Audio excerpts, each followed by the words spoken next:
guys, it's Megan, and in today's video, I'll be showing you guys my favorite Cricut Maker projects for beginners. And before we jump into the projects, I just want to give a huge thank you to Cricut for sponsoring this video. So I've had my eye on this machine probably since the day it was released. And what really sold me on the Cricut Maker was just how many different materials you can cut with it. This machine cuts over 300 different materials. It cuts paper, vinyl, and iron-on like previous models, but what I'm most excited about is that it can cut fabric. This is going to save me so much time cutting out mask patterns. I'm also super excited about how many recycled materials you can use with the Cricut Maker. You can cut everything from cereal boxes to plastic from packaging, and it even cuts things like basswood and balsa wood. The Cricut Maker comes with a premium fine point blade and a rotary blade to get you started, and you can expand the machine's abilities even further with tools like the knife blade and the deep point blade. If this sounds like a lot, don't worry. The Cricut Maker is actually super easy to set up, and you'll be up and running in no time. One of my favorite materials to use with my Cricut Maker is cardstock paper. Paper is a great material to start out with because it's pretty inexpensive, and it's something that you might already have at home. I used some cardstock, an old binder, some sheet protectors, and of course my Cricut Maker to make these scrap binders. And the hardest part about this project was probably designing it, but thankfully that's already all done for you. All the projects that I show in this video will be linked in the description. I got a big pack of 12x12 scrapbook paper and got started using my green StandardGrip Mat. Something that I love about the Cricut Maker is the pen slot. The machine includes a black pen with it, so you can draw intricate designs like this one. Whenever I do a paper project, I remove it from the mat by bending it back and forth a few times to loosen it up a little bit. That should help so the paper doesn't curl up. Remove any excess paper from the mat and stick on your next color. This time I needed the scoring stylus in clamp A instead of the pen. Make sure to pay attention to which one's in the machine because they need to be switched out a lot for this project.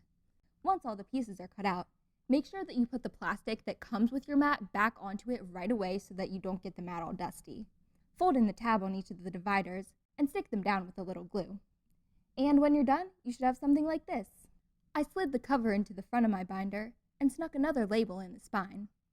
To set up my scrap binder, I alternated between sheet protectors and paper dividers, starting with neutral and working my way up to red. I made a few different cover options for this project. This one was for paper scraps. I used some of those long, thin strips that were left over from cutting out the dividers to glue on a cute little design on the front.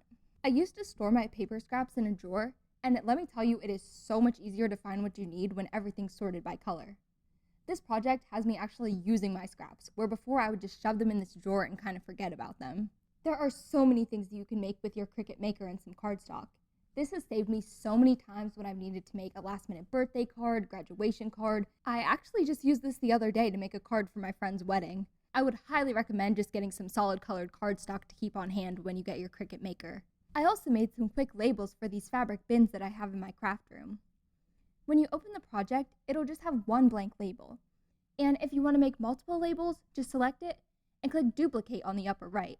To add text to your label, select text on the left toolbar, then select your font. I like to filter the fonts by writing to make sure that I can use my Cricut pen, and make sure the line type is set to draw. To make sure that the text is written on the label, select it, hold down the Shift key, and select the label. Then click Attach in the bottom right.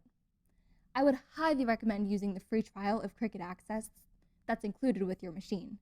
Learning how to combine images in Cricut Design Space to create a custom project will make things so much easier, and it opens up so many more possibilities. I made my labels using Cricut's True Brushed paper in cool water and some ribbon. I wasn't sure if the pen would write on the shiny side of the paper too well, so I flipped the paper upside down on my StandardGrip Mat.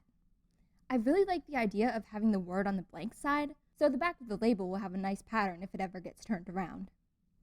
Just follow the cutting instructions on the screen, fold a piece of ribbon in half, and slip it through the hole. Bring the ends of the ribbon up through the loop and tie the label onto the handle of your fabric bin. The Cricut Maker is awesome for making labels. If you're looking to label a flat surface, I made these ones out of vinyl last year and they've held up really well. Speaking of vinyl, that's another material that's great to start out with. I just finished my last sketchbook and I thought it would be fun to decorate my new one with some vinyl. I started out by removing the cover from my sketchbook. This step isn't 100% necessary, but since I had the option, I thought I'd make things easier for myself. After removing the cover, I added a layer of gesso on top, then a coat of white acrylic paint. For the base of the cover, I use this plastic wrap painting technique. This is super easy. All you need is some plastic wrap and a few different colors of acrylic paint. Squeeze a few drops of paint on top of your book cover, and make sure to add a pretty liberal amount. Then, take your plastic wrap, place it on top, and use your fingers to move the paint around underneath. Once all the paint is smeared around, remove the plastic wrap and set your cover aside to dry. While that was drying, I cut out a design from some black Cricut vinyl. And once my Cricut Maker was done cutting, I removed my vinyl from the StandardGrip Mat and began weeding. I feel like everyone kind of has a slightly different weeding process, but what I'll do is I'll cut away any of the excess vinyl, and then I'll wrap a piece of painter's tape around my hand to catch any smaller pieces. I used my Cricut weeder tool to remove any pieces that didn't belong, and here's what my vinyl looked like when I was finished. And to actually get this image onto my sketchbook cover, I used some Cricut transfer tape. I cut out a piece of the transfer tape to fit on top of the image, and smoothed it down using my Cricut scraper. I lifted that all up and positioned it on top of my sketchbook cover. To stick the vinyl down, you pretty much do the same thing but in reverse. I used the Cricut scraper tool again to make sure that my vinyl was stuck down, and slowly peeled off the transfer tape. And that's it! I just reattached my cover and my custom sketchbook was ready to go. I definitely recommend starting with flat surfaces if you're a beginner, and working your way up to curved surfaces like mugs or water bottles. One of my favorite projects that I made with my Cricut Maker was this custom wall decal. The stripe is actually contact paper that I painted on top of, but the stars were cut out with white vinyl using my Cricut. I've also used vinyl as a stencil to make this bleach-dyed shirt with a space graphic on the front.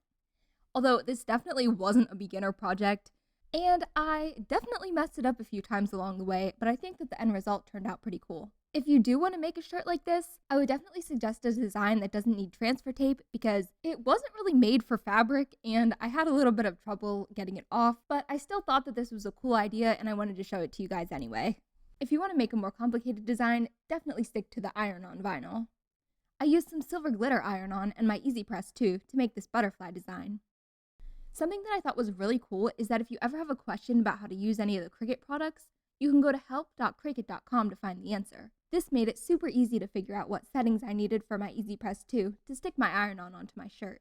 This stuff isn't just for t-shirts either. You can use it on pillows, tote bags, hats, practically anything with a soft surface. So that was everything for this video. Thank you guys so much for watching. And again, a huge thank you to Cricut for sponsoring this video. I can't wait to make more projects with my Cricut Maker.